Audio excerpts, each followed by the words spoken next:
I would say, first of all, there are three or four aspects to it.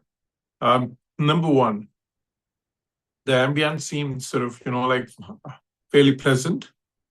There were no strong statements other than President Xi Jinping's statement about Taiwan, which was expected, but Trump did not really react to that. So, like uncharacteristically, I would say. And then the personal rapport seemed to be good. There was a sort of positivity from both sides.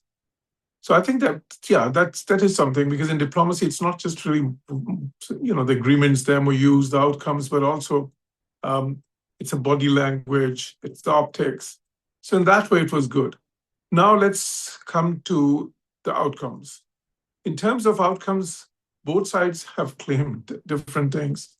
President Trump has claimed that, that China would be buying a lot of stuff from the US. That includes beans, for example. They even mentioned oil and oil products. He also claimed that they'll be investing a lot in the US. But we haven't really seen some specific agreements coming out which would really substantiate these claims. Taiwan, I think, was important. On that, we again see statements emerging which are sort of, slightly different. For instance, President Trump said that, okay, I just listened to President Xi Jinping, but I did not make any commitment. That's what he said after leaving Beijing. On the other hand, from China's perspective, it was important that they they brought it on record. What was the red line on Taiwan? Similarly, Iran was discussed again, like, as I said before this summit, that whatever they would discuss would not really come out. The only thing we learn would be that it was discussed. And perhaps there would be some generic statement on the Strait of Hormuz's opening. And that's exactly what happened. The two sides agreed that the Strait of Hormuz should be open to international shipping. But other than that, we didn't really hear much. But the fact remains that in the discussions, it would have been discussed more thoroughly. And it's possible that China might have sort of, in my view, given some conditional sort of, not commitments, but maybe sort of promises that they would try to impress upon Iran the need for an early resolution. And why? Not because, because the Americans were saying it to them, because it is in China's own interest. China is one of the biggest stakeholders in what is happening, not just in the region, but in terms of Strait of Hormuz, on unblocking. Because China is the biggest importer of commodities in the world. In fact, China's economic model is basically importing commodities and changing them into finished products and exporting. So it's an export-based model, unlike the US, whose economy is exactly based on domestic consumption. So for China, it is much more important than for the US that the Strait of Hormuz remains unblocked, open to shipping as it was.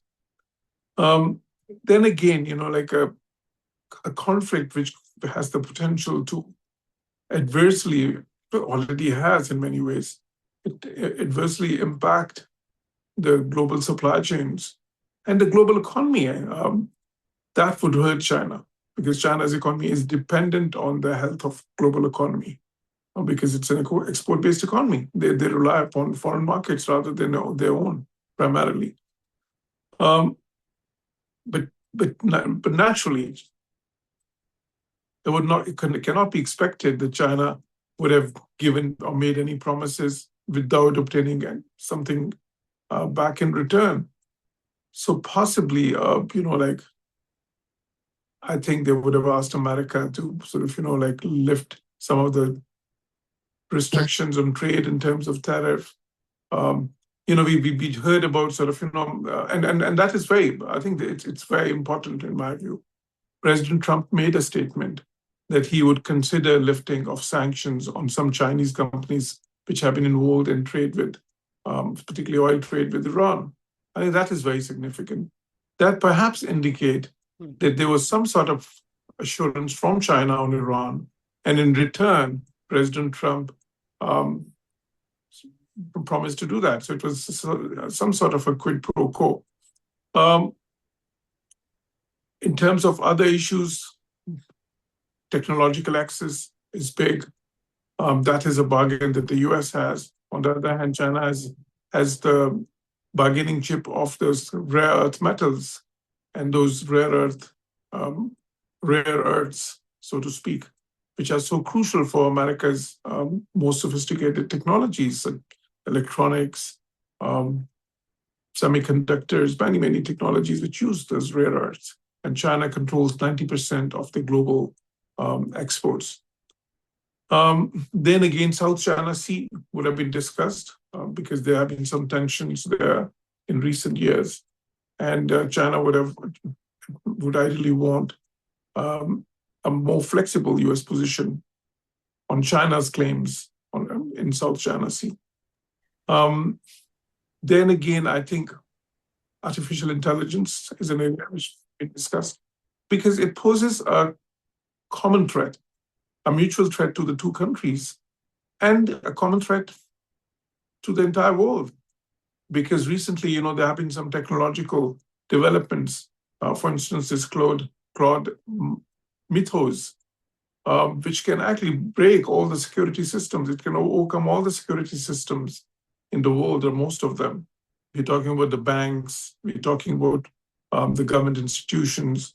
So if imagine a world where any or all of those accounts, all those sort of systems could be hacked or accessed illegally, that would be a literal sort of destruction of the world's commerce and not just that, much more. So I think that is an area where the two countries need to collaborate. They need to cooperate rather. Then again, I would say other regional issues, possibly Ukraine, where China has been really supporting Russians, and not just in terms of some moral or diplomatic support.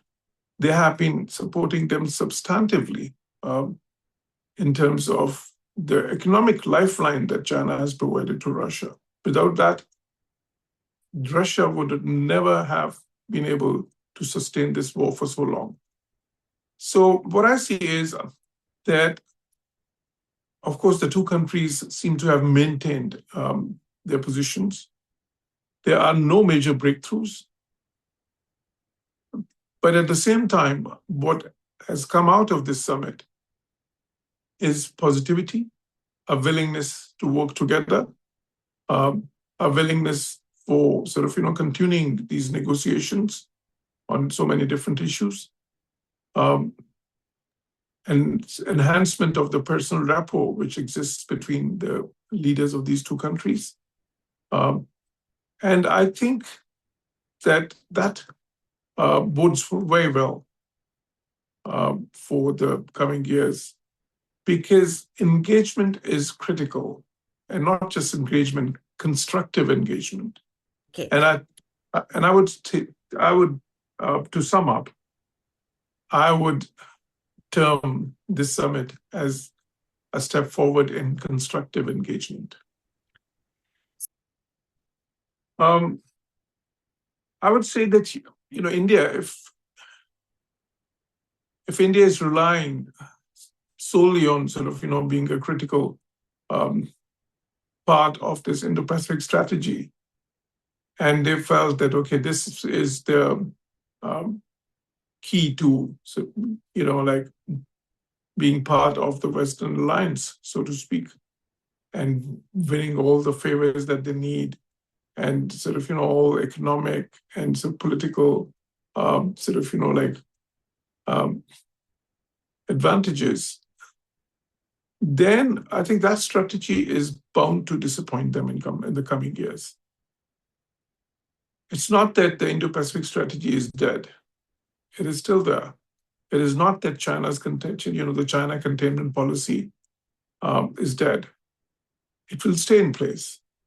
It is in the interest of the US and European countries to contain China's growing influence, their growing prowess in many areas. So, there will be some continued denial of technology, and there will be a lot of maneuvering. For example, the Americans have built this sort of, this arc of strategic alliances or alignments, at least, in the South China Sea. And of course, they have it in many parts of the world.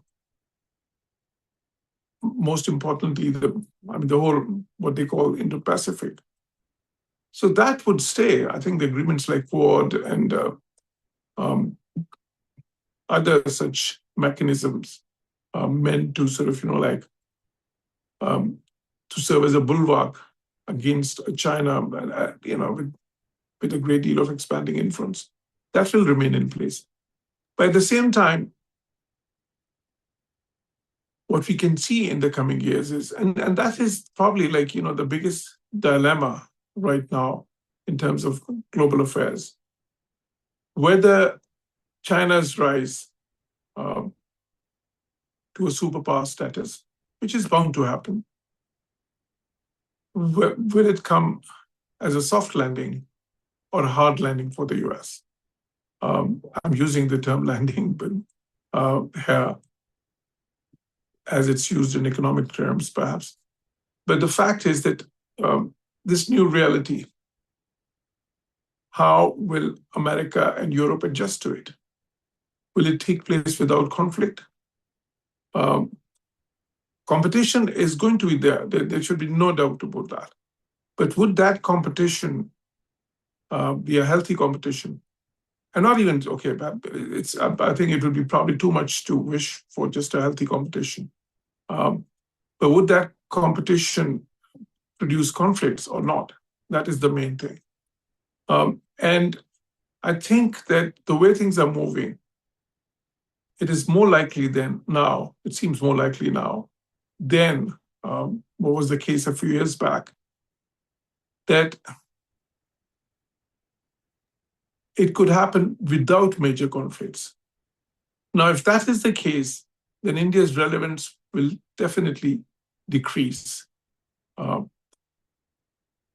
And they cannot just count on this as their ticket to sort of, a major power status, as their ticket to being an economic giant. I think they'll have to employ a more wholesome strategy. This bargaining chip would have its uses, but also limitations. And also India needs to, I think that they need to rethink their foreign policy a bit, because they always talk about the strategic autonomy. But this whole so-called policy of strategic autonomy has been discredited a bit. Why? Because many countries are now seeing it as some sort of strategic hypocrisy, where India is trying to run with the hares, so to speak, and hunt with the hounds. On the one hand, they tout themselves as crucial partners of the West. On the other hand, they're hobnobbing with the Russians and buying all the Russian oil and selling it in the black markets, thus undermining the whole Ukraine war strategy by the West. Similarly, on the one hand, they want to be part of the China containment policy, but on the other hand, they have one of the biggest trades in the world with China, and they tout themselves as South-South partners with China. We see similar situation in the Middle East. On the one hand, they want to build sort of, very extensive political, economic, perhaps even security relations with the countries there. But on the other, they're just hobnobbing with the Israelis to the extent that, the timing of Modi's last visit to Israel was really ominous, when the whole world was condemning Israel's role in Gaza, the horrendous atrocities committed there, and then the aggression against Iran. That was exactly the time, after one aggression and just before the second one, Modi was there. So this policy, I mean, the so-called doctrine of strategic autonomy, I think that has been discredited. So they need to, I mean, for their own sake, they need to come up with a new paradigm. No, we have that during the Cold War years, there were many mechanisms between the US and the Soviet Union. They were talking, the engagement was not totally disrupted, especially in the later years of the Cold War. So I think that's where the US learned that even if you are competing with another superpower or an emerging superpower, you have to stay engaged. That is where you can get the best possible outcomes. And that is what they're doing. So I think it's a two-pronged strategy. On the one hand, they will continue to strive for containing China. Because you see that, I mean, naturally, you don't want another power sort of, expanding its influence, particularly in the regions where, which you consider as sort of, your sphere of influence, or at least, regions where you think, you have vital interests. So that will not stop. That gameplay will continue. It's like a game of chess, literally, okay, whether you're heading for a draw or you want an outright victory, at some point you perhaps realize that a draw would be the best possible outcome, right? And you work for that. But you still have to work for that. You would have read this theory of international relations, the Thucydides trap, where whenever you have one rising power which threatens, even to whatever extent, displace the influence of a status quo power, then, more often than not, in fact, almost invariably, it leads to some sort of a conflict. Now, whether that conflict is just going to be, let's say, geostrategic or political, or sort of, a conflict in terms of, like who can get an upper hand by pursuing better policies, or is it going to be a military conflict? That is the whole point, So I don't think it's totally avoidable. Like the important thing here is a military conflict has to be avoided at all costs. A conflict or an economic conflict which would be a mad situation or a mutually assured destruction situation, that has to be avoided. This conflict, I mean, this competition has to be managed. I think it will probably, ideally, it should be a healthy competition, but in real terms, that is hard to see. Such competitions are never healthy competitions, but they have to be managed in a way that they do not jeopardize the peace and security of the world, and they do not jeopardize the world economy, and they do not jeopardize the key interests of the parties involved. Exactly what I was talking about, like this discrediting of India's so-called strategic autonomy. And that has also resulted in sort of, that has also impacted rather on BRICS itself. Now, BRICS is an interesting organization. As we all know, it started as an acronym thought by a Wall Street banker. And then it expanded because, like it was an idea whose time has come, so to speak.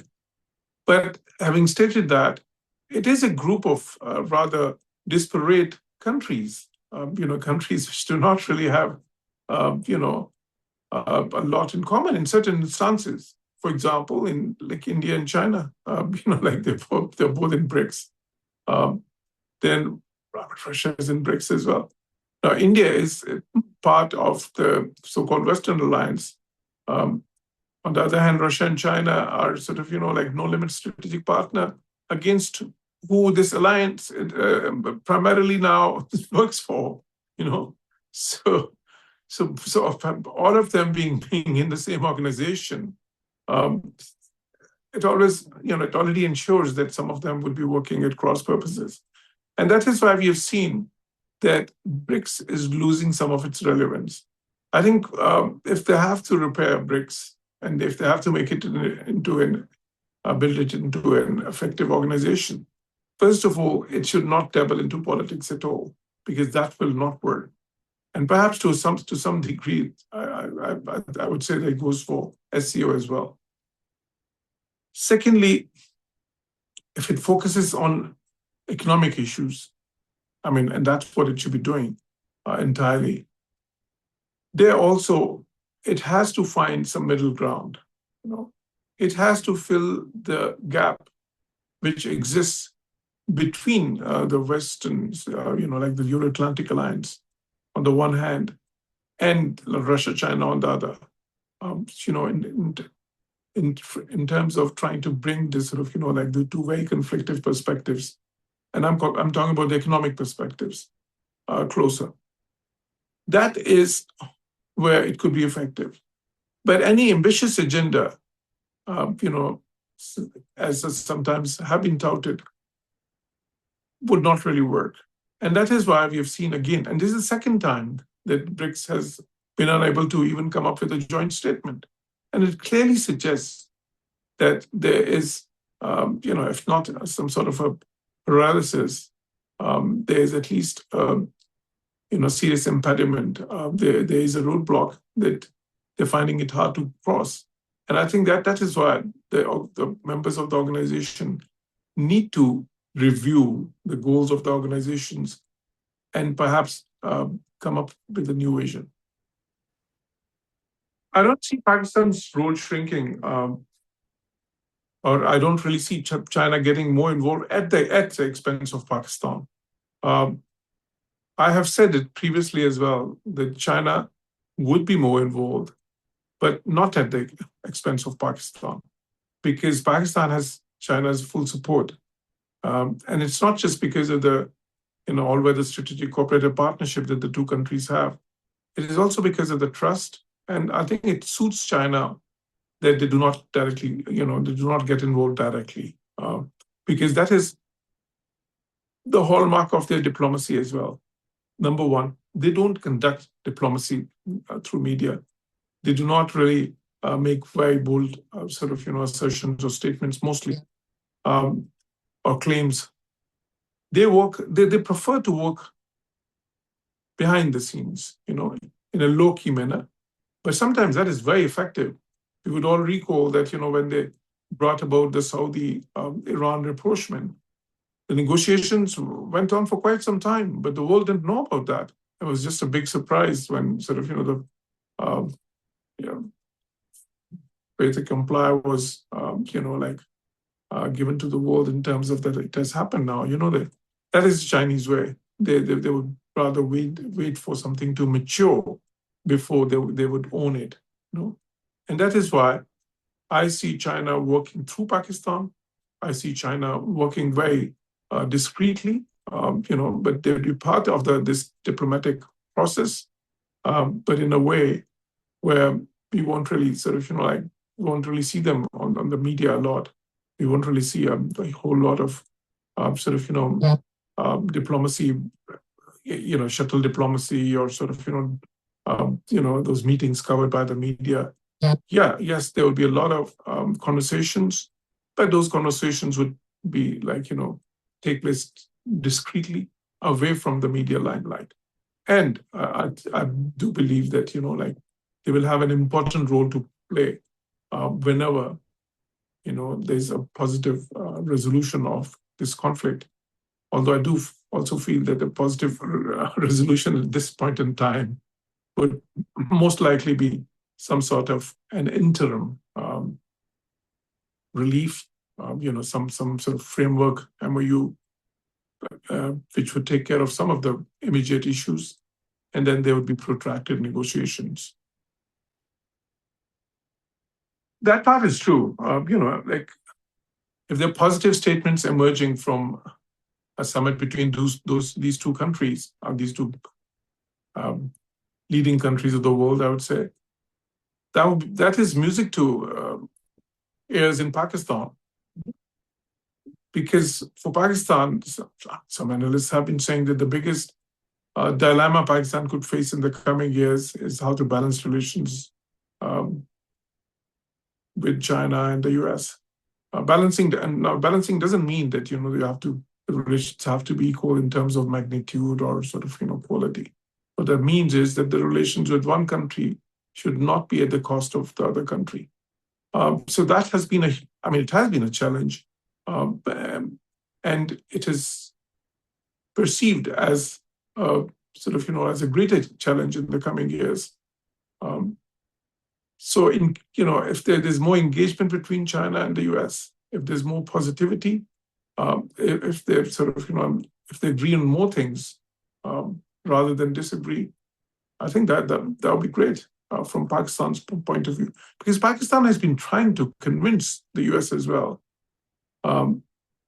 that a healthier relationship with China would be in the interest of our region, and of course, in in terms of the global interest as well. And there are policy makers or sort of policy thinkers in the US who now have started seeing things in that direction, that, okay, for instance, they do not believe that putting all their eggs in one basket, that is, I'm talking in terms of the perspective of this region. So it may not be in America's best interest to just pick one country, like India as a partner at the expense of all others, and then have a hostile relationship with China, which would be disastrous for this region, and of course, which would have grave consequences globally. It would probably be in a greater US interest to have a healthier relationship, and in this region as well. Not to allow this region to become one of the so-called theaters of that Thucydides trap, which some people, some analysts have predicted.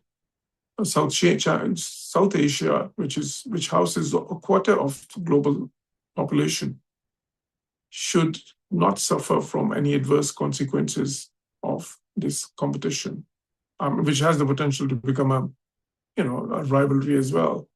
So I think for Pakistan, to sum it up, yes, a better understanding between China and the US would serve Pakistan's interest in terms of having a balanced foreign policy.